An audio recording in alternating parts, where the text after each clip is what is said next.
Okay. So we talk about equilibrium in 2D. Now we're going to start to talk about equilibrium in 3D. See how we can work with that. The first part of that is very similar to what we had before. You have to draw a free body diagram. I'm just going to draw a very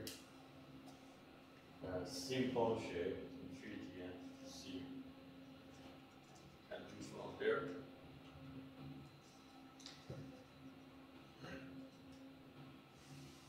So,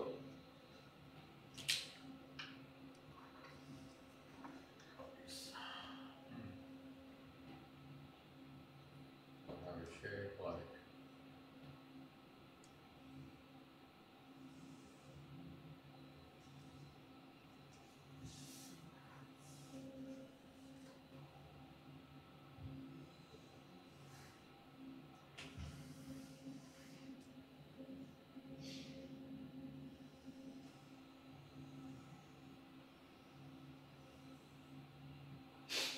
something like that.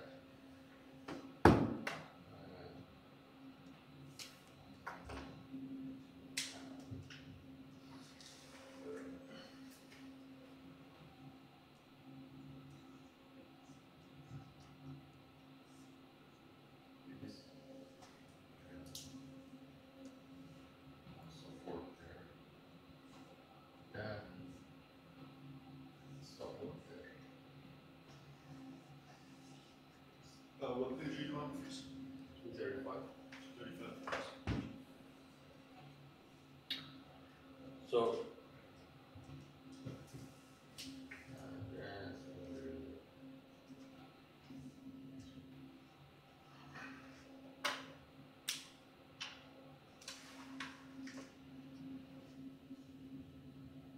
point like that. 45 in Newton, and then there is a 500.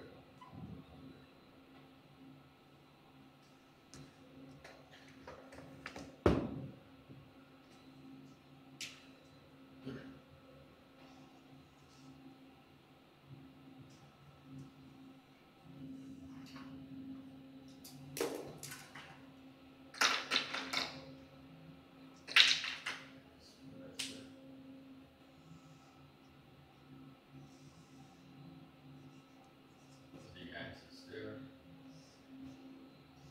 X. This is Y axis.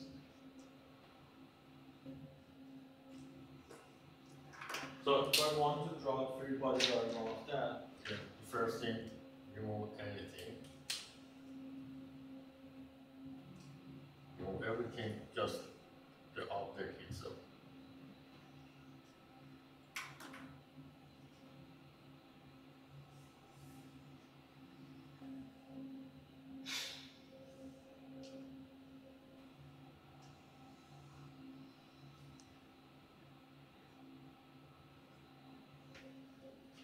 And then we use all the active forces that we have.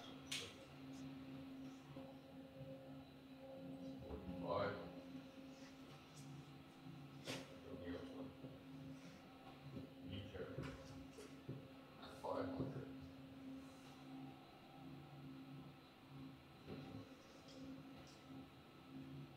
Newton. 5 Newton meter.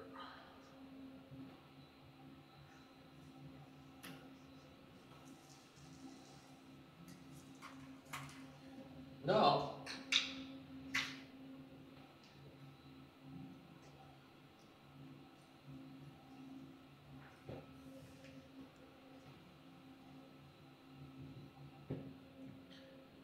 look at this support here. This support here, the form of the support, so it's like that, and it's holding it like this. So it doesn't prevent it from going this way or out. Also, it doesn't prevent it from any spinning around that. The only thing that it spins, it doesn't let it to go up and down. It's like this. Doesn't let it go up and down, only the left or right.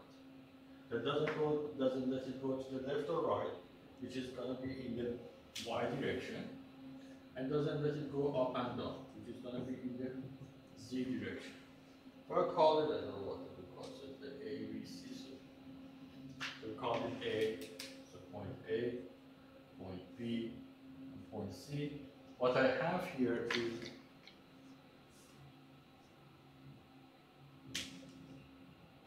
the forces along the y direction and the forces along the z direction. The reaction that doesn't let it move in those two directions. In the book, vector y is pointing out instead of in. Is that matter? Doesn't matter, because usually you don't know which way it's. If you can figure out which way it's going, you choose that direction, otherwise choose a direction. And then it carries out. I think the book choose the other way to keep it in the positive direction of the y. So can also do the other way.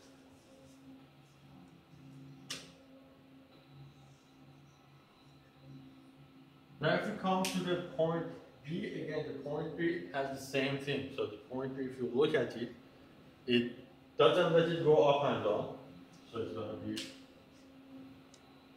one point here that doesn't let it go up and down. Also, it doesn't let it move in the x direction, point B. It's holding it from moving in the x direction. So it doesn't let it go in the x direction of the, so we can have the other one here in the x direction. And then the same here for the C. If you look at for the C is like this. Because here the C is like this. So it doesn't hold it in the Z direction, but in the X and Y direction doesn't let it move. So it's going to have two components, and one of them is going to be in the X direction, and one of them will be in the Y direction.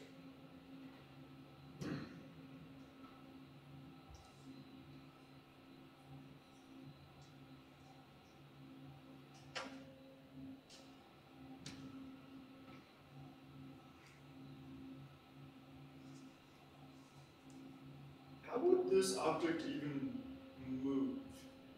Is it like I feel like brace C and B would have to be on objects, like they can't all be planted to the ground.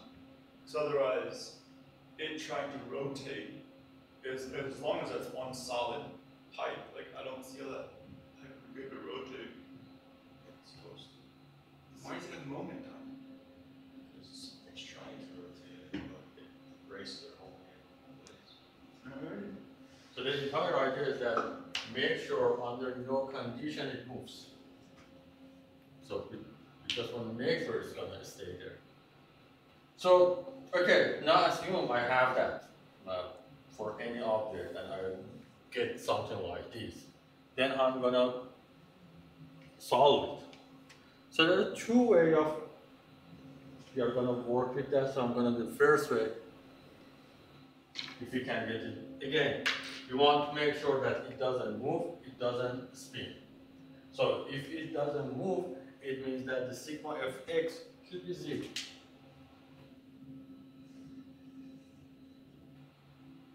Sigma f, sorry, should be 0. If it doesn't spin or it doesn't rotate, sigma m should be 0. So I have to have these two conditions satisfied to do that. Now, if I want to have these satisfied, it means that if I go ahead and write this as sigma fx I plus sigma fyj plus sigma fzk should be 0. And the same for the m. Sigma m, this is going to be about axis x. Sigma x I plus sigma m y j plus sigma n z k should be 0.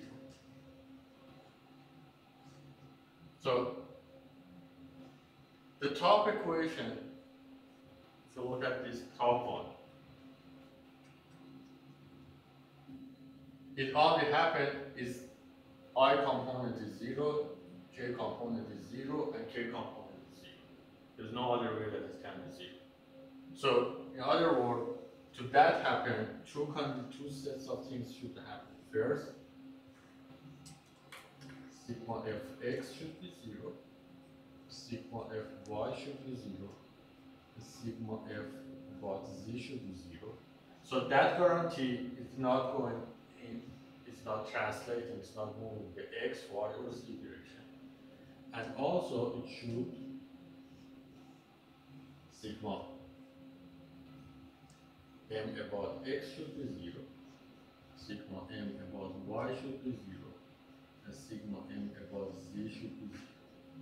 The second set of equation, it guarantees that it does not spin about either of x, y, or z axis.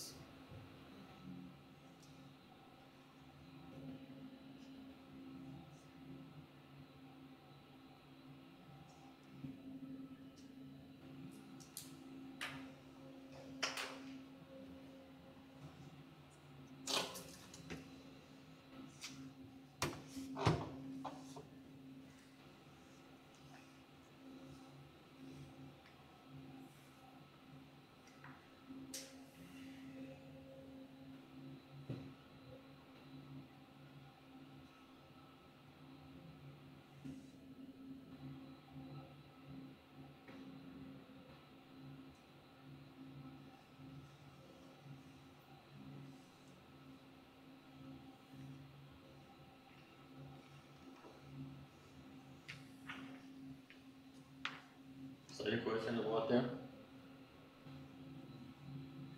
No, the thing is that how we get there? If you are given a problem, how do you get this set of equations? That's the part that I want. Because, okay, so that should be satisfied, but if I have that, how I'm gonna from that get to this? Okay, so that's the concept about it. How to get from that to this is the next I'm gonna tell you how you're gonna do it. Any question about any of this? Okay. Now let's look at it. If I have an object and some forces, how I'm gonna actually write those equations. So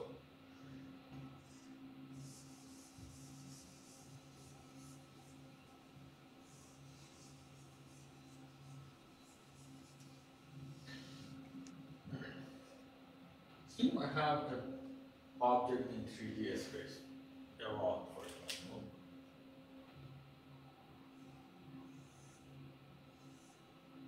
It's in 3D space. And there are going to be three forces acting on that.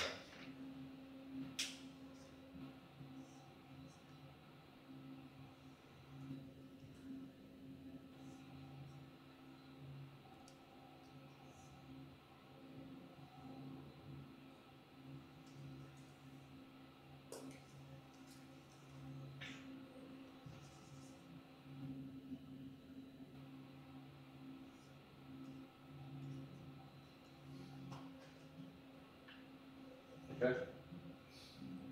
And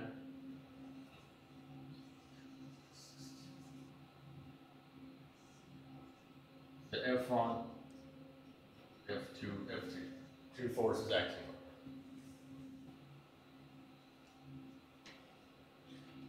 And I want to, and these are so the vector, everything is 3D. Everything I have here is in 3D. Now I want to see if I have that, how I'm going to write the equation, these sets of equations for it. I'm going to get there. So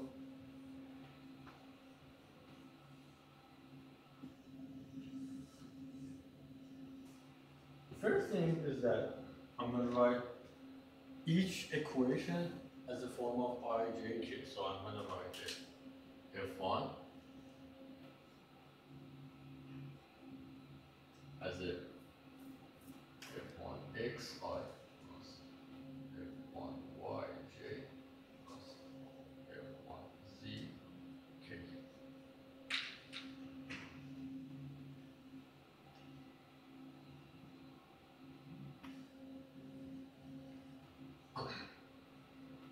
The same for the F2.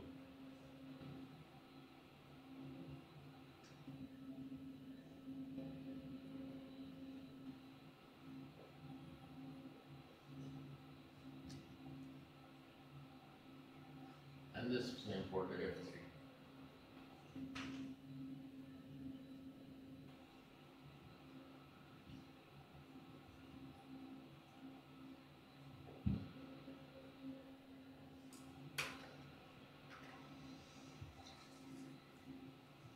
So first I will write my equations in form of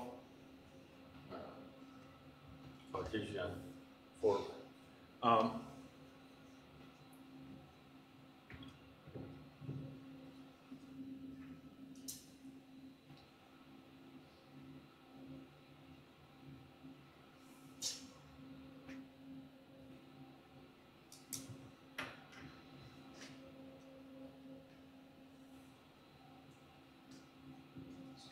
Now I will go ahead and will write the sigma of x0 for that.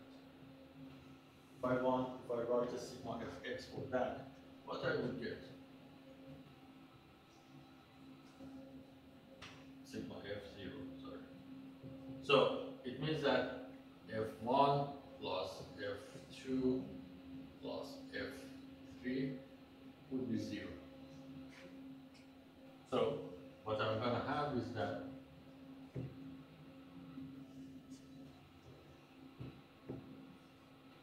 I will have the f1xi plus f1y a plus f1y 1z a.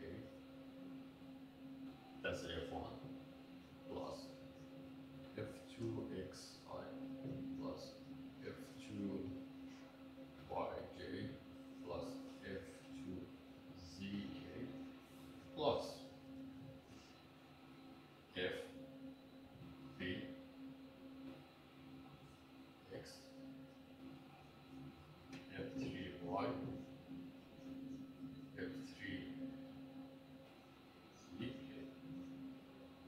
That should be 0. So the first step, I will write all the forces I have as an ijk component.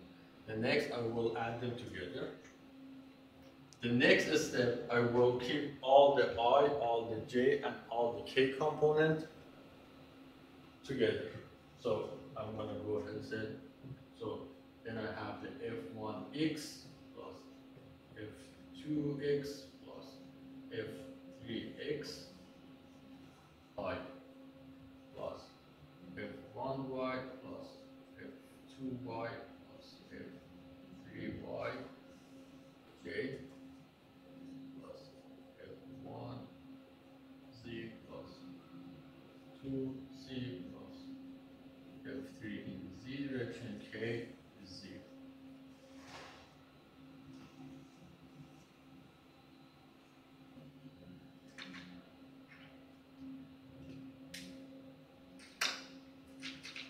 Now this is the sigma fx, this is the sigma fy, and this is the sigma fz. When I get to that point, the next step is that I have to solve this equation together. So I will go ahead and say sigma fx should be 0, sigma fy should be 0, and sigma f z should be 0.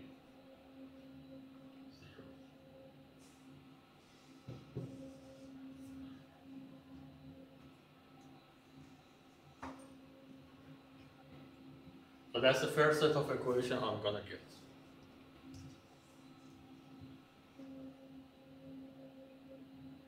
So these part is,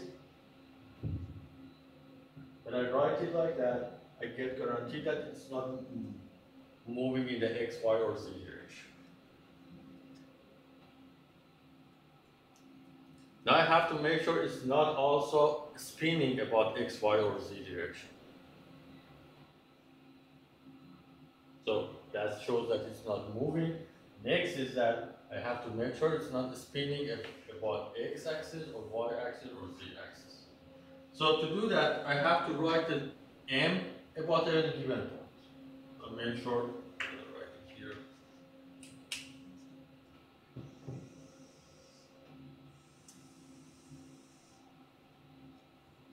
So I have to make sure that sigma M about any given point is 0. So point O, anywhere that you want to choose. Assume I go ahead and say, I'm choosing the point O somewhere, let's say here.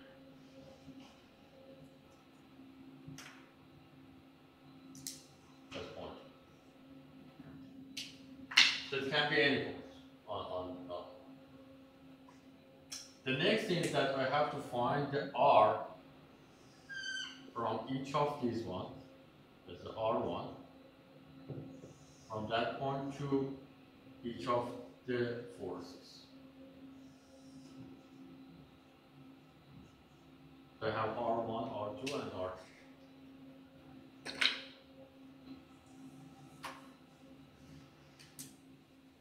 Then, if this is 1, then I'm going to have R1, F1 plus R2 cross F2 plus R3 cross F3 should be 0.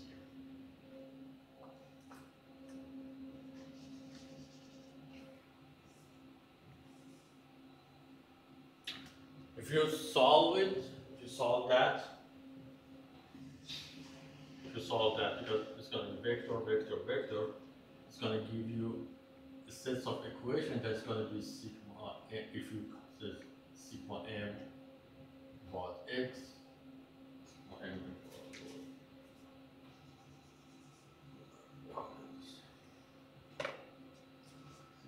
about O in the x direction, or sigma m about O y direction, j plus sigma m about O in the z direction, k equals 0. And then from there, you're going to have sigma m about O is 0, sigma m about O y direction 0, sigma m about O in the z direction would be 0. So then we have these two sets of equations that we will work with to solve it. So this is the first set of equations. And then this one gives us this second set of equations. So we are going to have 6 equations, 6 unknown, we can solve for that. So that's from sigma of x, and that one is from sigma n about any given point.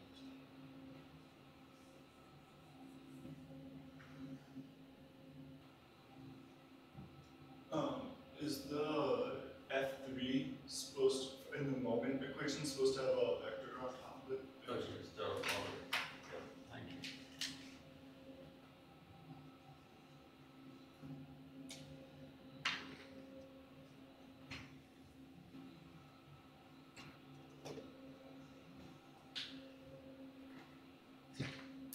Okay, the next 2 or 3 conditions that I'm going to talk about it. The first thing is that redundant constraint.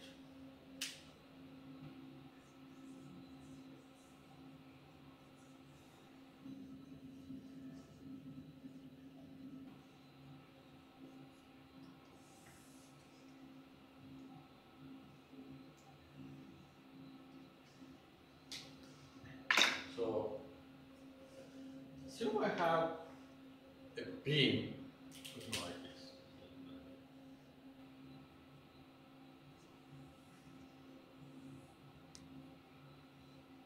And I have a support here, I have a support here, and I have some forces applying on it. So if I call these A, B, and C, so I can go ahead and say, that's equal to is the beam.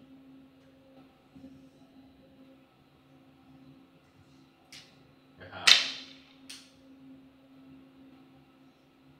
force here, and then I have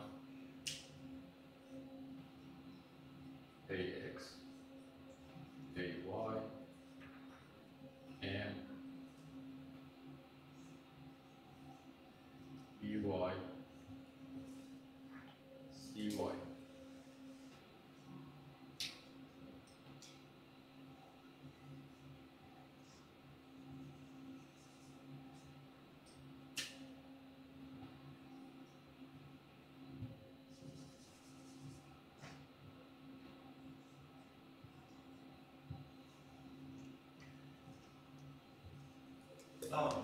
How come, so that's both BY and CY both pointing upwards, but then your AY is pointing to the side? Oh, not here, it's weird. Yeah, you're right. AX, AY. Yeah, thank you. I just want to make sure I wasn't misreading something. So, assume that would be this if I draw the free body diagram, correct? What's the problem with that? There's a lot going on. There's some pretty redundant forces. Yeah, what's wrong with problem with having redundant force? It's going to mess up your free body diagram. Yes. How it does it? Statistically, Statistically? yeah, statically. Oh, statically. Right. Statically, we have only three equilibrium equations. Sigma of x, sigma of y, and sigma n. Here, how many unknowns I have? 5. Correct? I have 5 unknowns. Only 3 equations. So, statically, I cannot solve that problem. There's no way that I can use the static to solve that problem because I only can get from the statics, I only can get 3 equations, but I have 5 unknown. So basically what I have is that I have 3 equations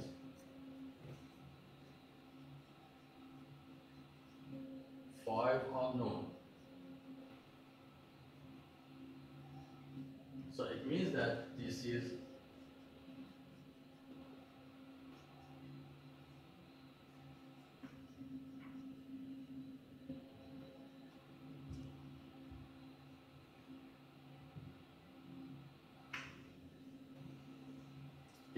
statically indeterminate. There's no way that you can solve it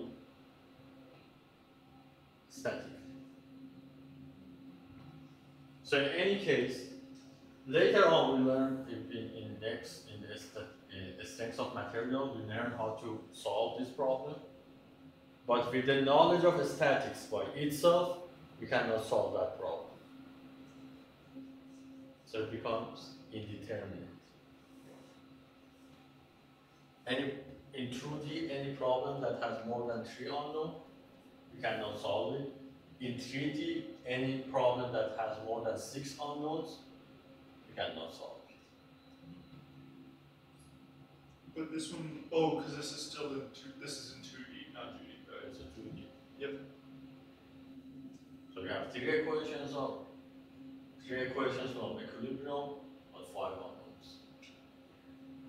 So this is basically when there's, and you might hear that a lot, and say, okay, this object or this case or this problem is indeterminate, means that you cannot solve it.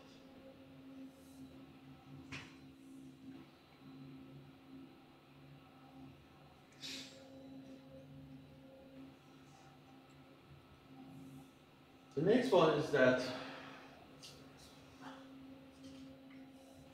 improper constraint.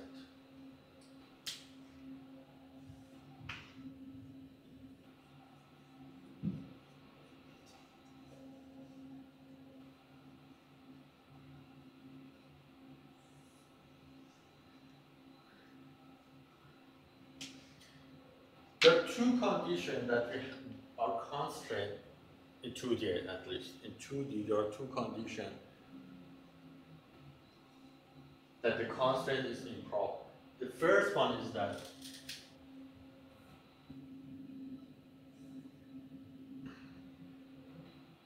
all reaction forces intersect at the same point. So all reactions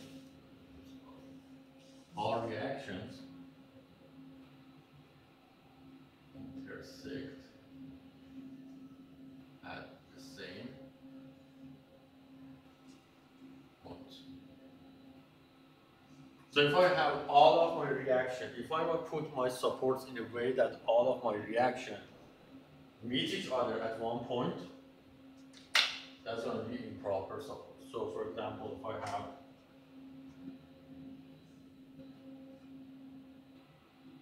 beam like this,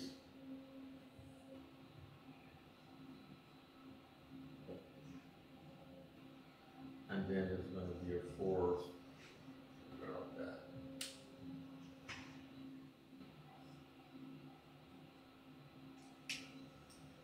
It's going to be A, B. So I can do it like this.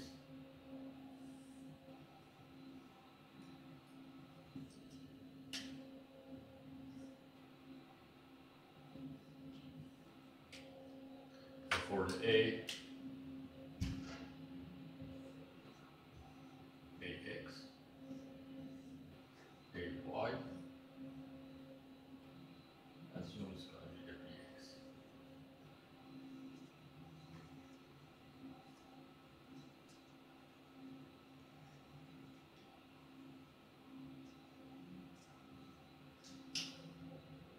So, what's the problem with this?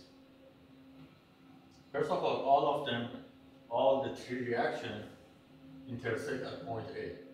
But what's wrong with them?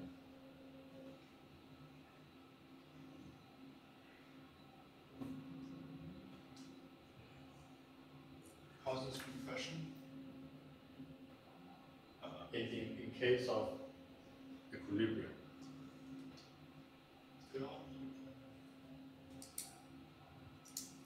So in equilibrium we have three conditions. The sigma fx should be 0.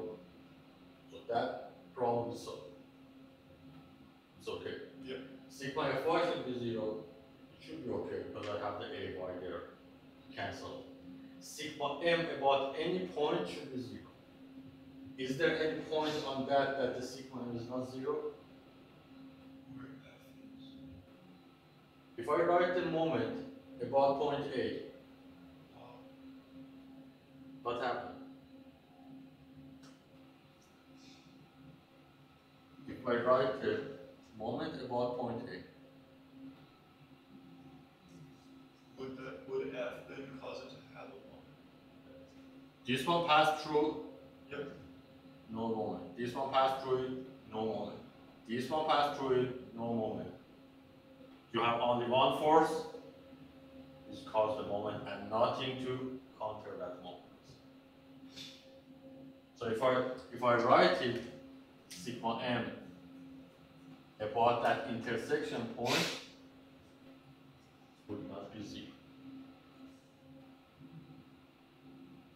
So one improper constraint condition is that I have all my reactions intersect at that point. If I have that, if I write the moment about that point, the moment would not be 0. Any form that you want to consider. Question? The next is that all your supports, all the reactions, are going to be parallel. That's also going to cause a problem. So if I have all reactions are parallel, that's also going to cause a problem because this one's much easier to see. So if I have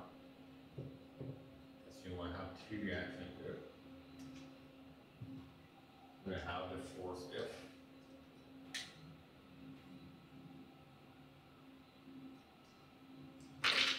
That's going to be A, B, and C. And I can write it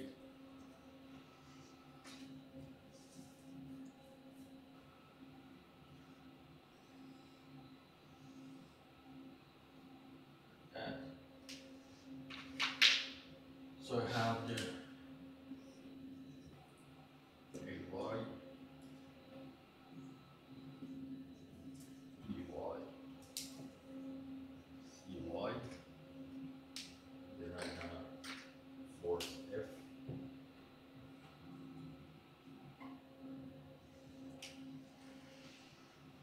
And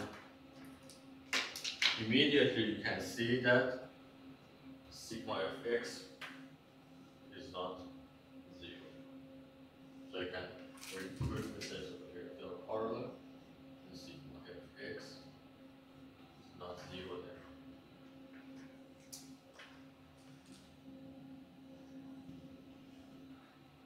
So that's the other form that caused the problem. So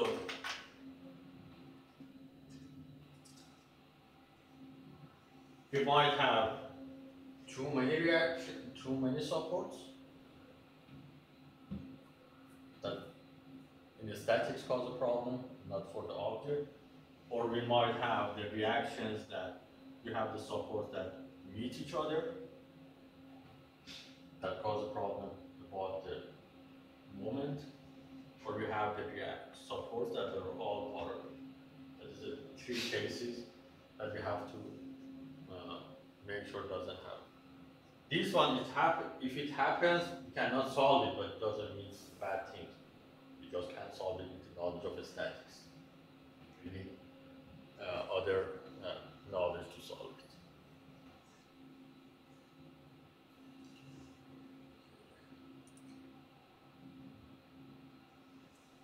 So I'm going to first start with some introduction about it.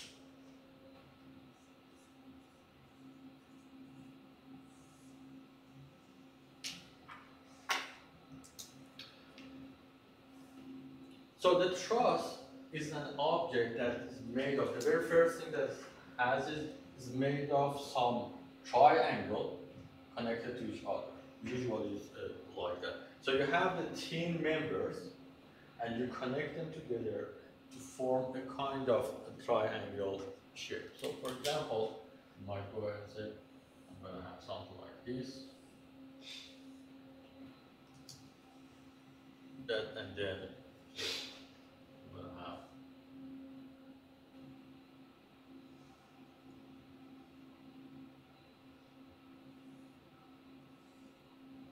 something like that.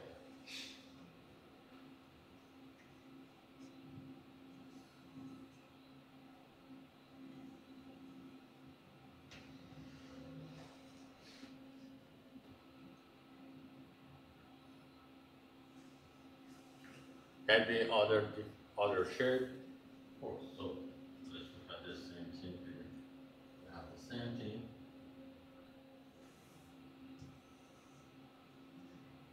There. And then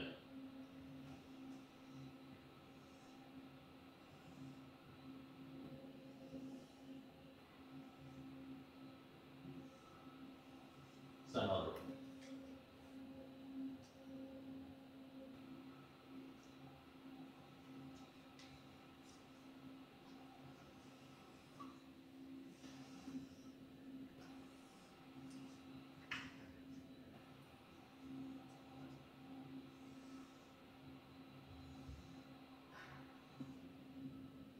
It's another one.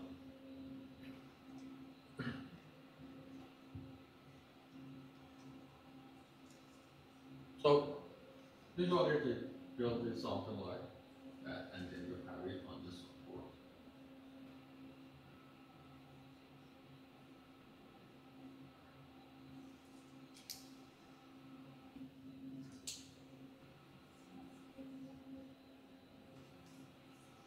So that's if you can connect the members like that together in some form of triangular form, you get some trusses. as I said, you can look at them. The outline of them might look like the same, but the internal members arrangement. Next thing is the simple truss. So this is a truss. So what we call simple truss.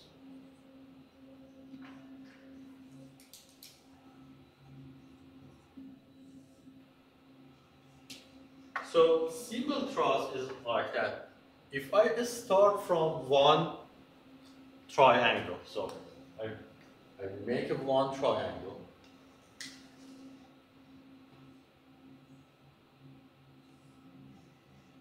and every time I use two members to make a new triangle.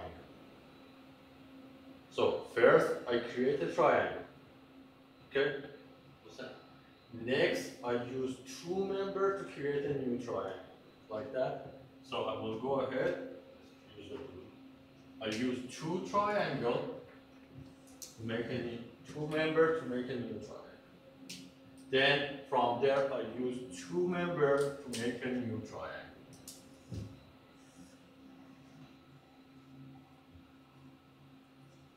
Then I will use, I can keep going as long as I'm using the same, so I'm using the two.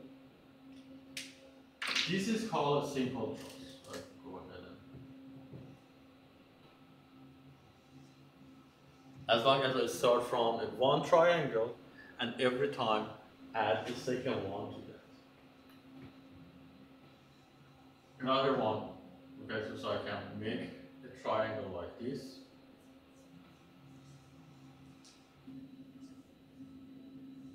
And then use the two members to make another one.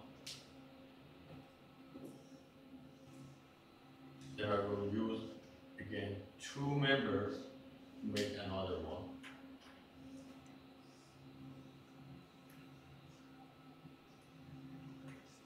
Then I will use two members to make another one.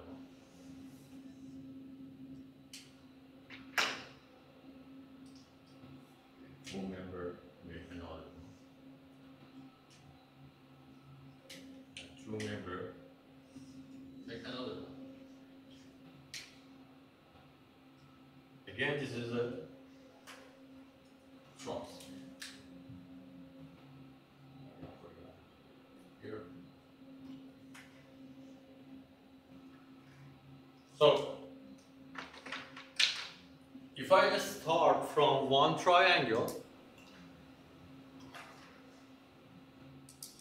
and each time add only two members to make a new triangle and add another two members to make a new triangle and keep going and going and going, this will call a simple truss.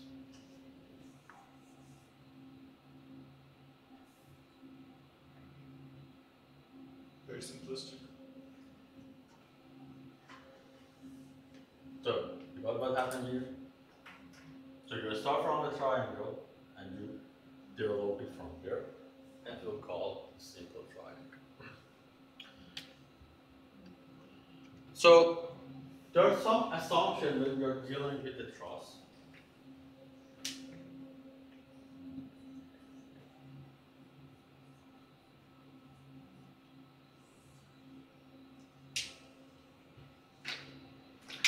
The first assumption is that all forces are applied on joints. That's the first assumption. All forces are applied on joints.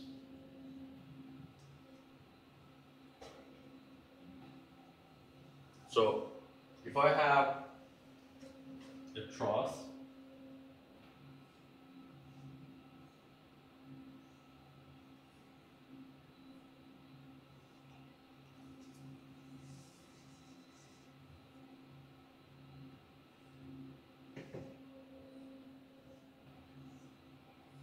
like that, and then I have the joints there, so it's a joint between each of them, so these are the joints, these are where the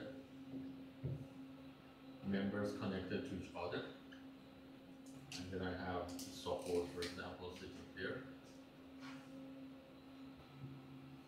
any forces I'm applying I'm only applying them on the joint. So if I go ahead and say, okay, there's one F1 here, there's for example F2 there, and there's F3. You see, we will not apply any force on the member, only on the joint when they're connected to each other.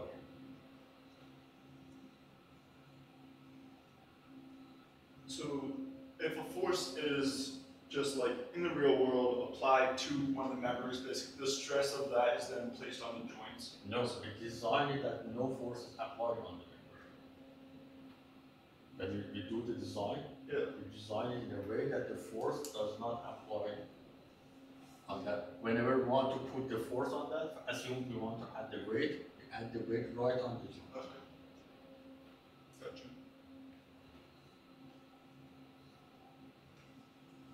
And the only difference problem from here is that the weight of the member itself would be assumed divided half and half on the joint. Each member is weight. But through that, here we just ignore the weight completely. The second is that all joints are pins.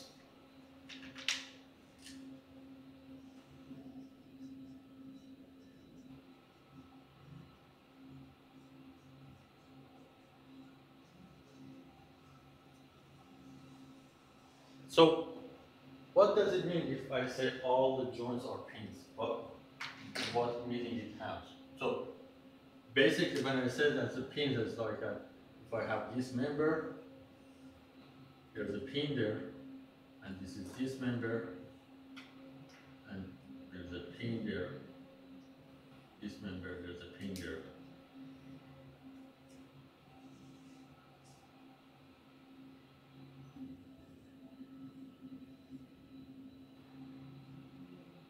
They're connecting like that to each other. So there's a pin that they're connecting at that pin together.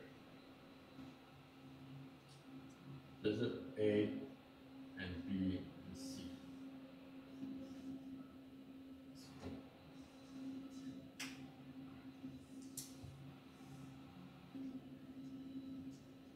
What was specific about the pin when we talk about the reaction?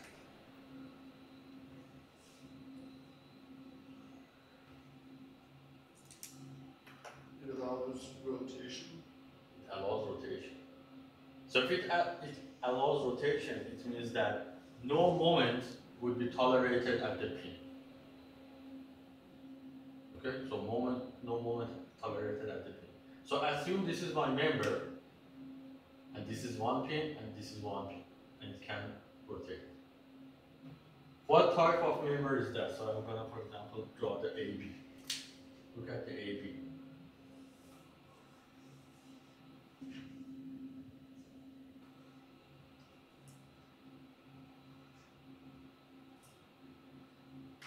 If this is the AB,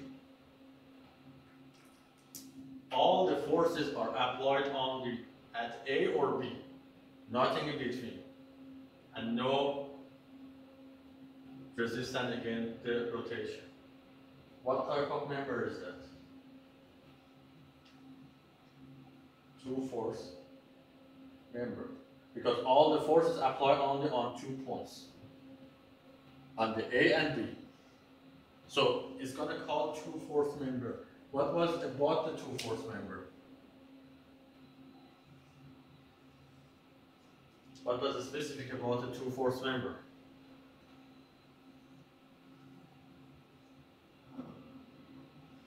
The forces should pass through the line of action of those 2 points if you connect them to each other.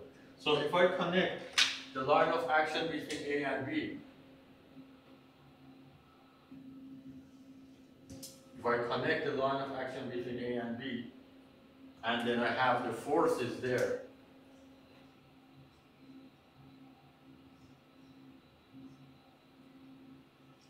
what does it show? The forces are going to be along the member, correct? So in truss, forces are always along the member. That's it. In truss, forces are always along the member. We don't have forces that the internal force are always along the member. So in truss, Is this like our third assumption, or is this no, this is part of that. Because they are pinned, that pin caused, because that pin doesn't hold them from rotating. As a result, it caused that the forces, the member become two force member. As a result, all the force will be along the member. So in truss, force in each member is along that member. And if I have the force, usually there are two ways of showing them.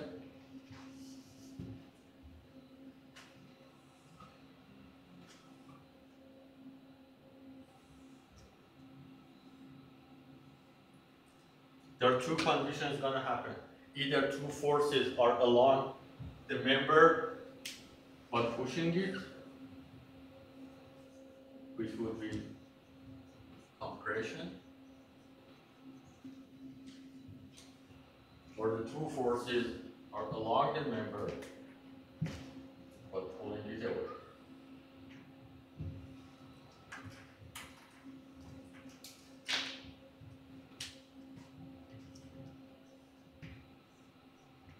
Which would be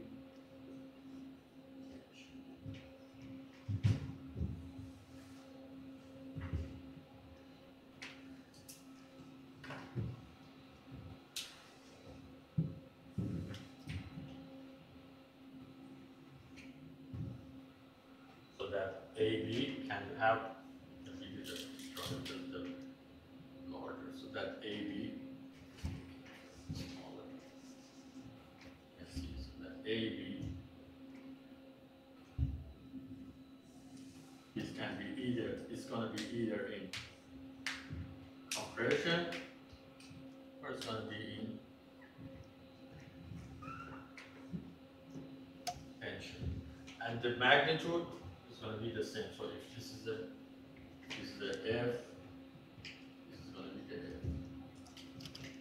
This is going to be the F. It's going to be the F. So they have the same magnitude, but different direction.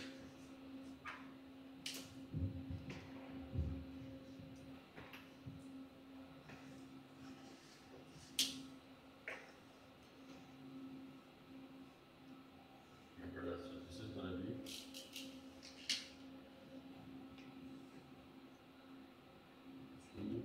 Force.